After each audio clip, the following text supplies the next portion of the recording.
All right, welcome back. We try to cover a range of topics on this show, and we always try to get you the best guests. And I say, who know where the rubber meets the road. And every week, we try to do it every day, but sometimes our Republican guests are so strong that we can't find a good Democrat to go against them because they're all afraid of our A-team. But these guys are not afraid of each other. And they've been with us from day one. Sometimes they agree to disagree, and sometimes they completely disagree. But the best we got is right with us now. We're joined here by David Eisenbach. He's a Democrat, he's a historian, he's a professor at Columbia University and candidate for New York City Public Advocate, former candidate. And John Burnett, Republican Managing Director of One Empire Group and columnist for Newsmax, and candidate for New York City Comptroller. So nobody knows how poorly the state of our city is right now better than you guys, because you both ran for the highest levels of office, and I know you're both disgusted with our mayor, so we're on the same page on something. But I'm going to go to you first, JB. Trump announces a plan to send federal law enforcement now to Chicago and Albuquerque. We had Bob Barr on a little earlier today, former CIA analyst, former congressman. And he said Trump's well within his right anywhere there's a federal building being damaged, defaced, or attacked. Is this what we've come to, JB? Unfortunately, yes. And, as your previous guest has stated, that the president has every right to go into a state or city to protect and defend federal property. That is clearly at the federal level to step in to do so when local government has either consciously neglected or shown itself to be incapable of protecting not only its state and city property, but federal property. And we've seen graffiti, we've seen vandalism, we've seen all types of things being done to courthouses and other federal office buildings. So it's within Trump's right. David, I gotta think that you're not loving this. No, I think it's just provocative. I think it's getting more and more people out on the streets. It's encouraging violence. And I'm disturbed, and I'm surprised you guys aren't disturbed by camouflaged troops walking through an American city, throwing people in the back of unmarked vans. Right? I love it. Because of graffiti. That's what's going on. That's what you guys are down with. I'm very surprised about that. Look at the fires. Look at everything that's going on. In fact, look at Portland.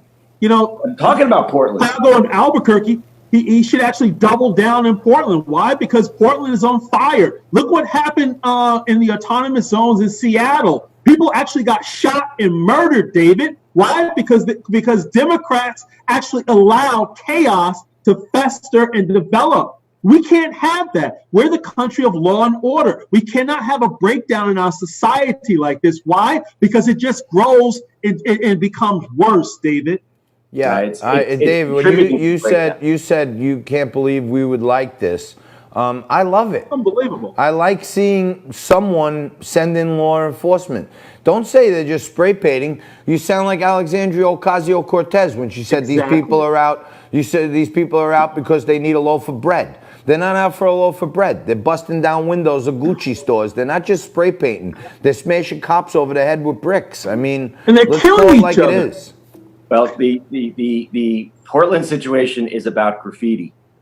Okay. No, it's not. And yes, it is. Yes, it is. It is the defense of the property of the courthouse. Okay. And it's overkill to send in camouflage troops, grabbing people off the street, throwing them into unmarked vans. This is not what America should be about. The problem is you're not looking at the mentality of the people, right? And this is the problem with the values and ethics on the Democrat side, right? Look at what's happening in New York, right, and other places around the country with regard to law enforcement. And so we went from shouting at officers, buckets of water, throwing projectiles, now actually attacking chief of department, right? We've seen an escalation of violence, David.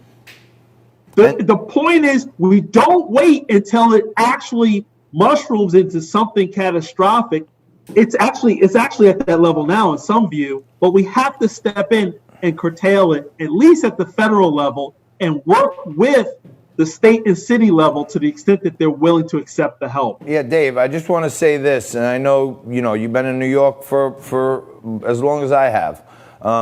You remember how New York was before Rudy Giuliani became mayor, right? I do.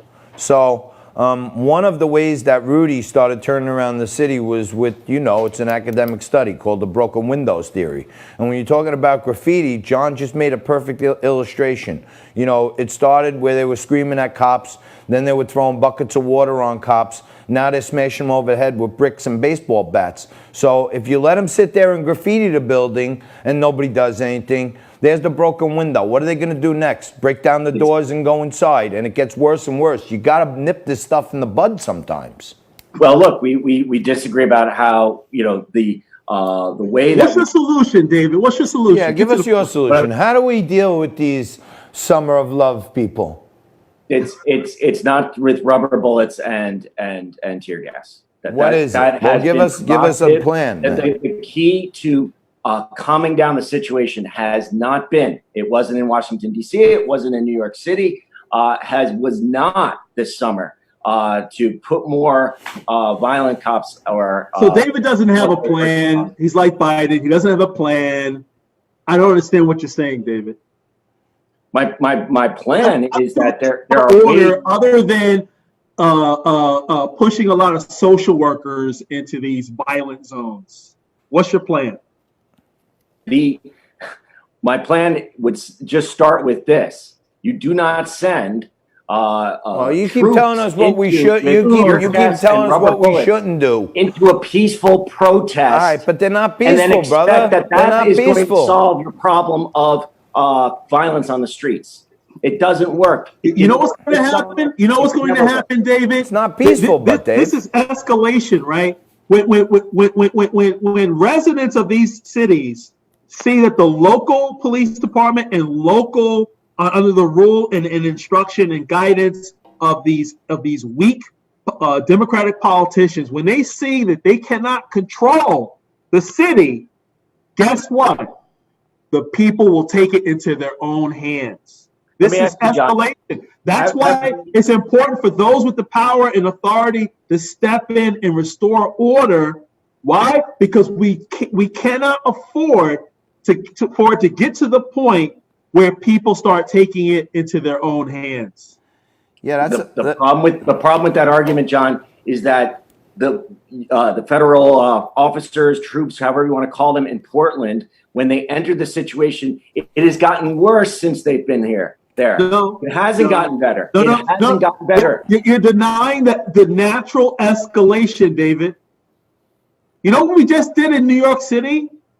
We got rid of all of these encampments and everything else in front of down where City Hall is. And guess what? They started removing the graffiti and the obscenities that were written on the courthouses, on the sidewalk, and so forth. Why? Because they understand that, you know what?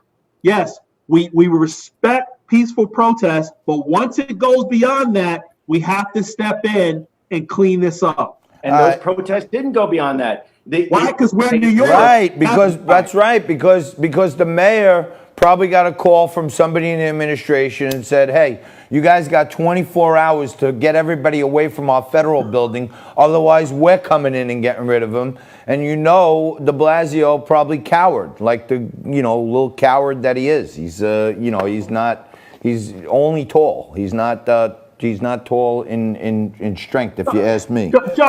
John, David's talking a lot of smack. You know David's voting Republican in the next 2 years. Oh, yeah. Hey, I'll do a little jabbing here and there, but then they start agreeing on everything, and I'm just ringing my bell like this. But not today, and I think as we get through the next couple topics, it's going to get even better for you out there. So stay right there. We're going to mix it up with John Burnett and David Eisenbach right after this. Stay tuned. You're watching Liquid Lunch.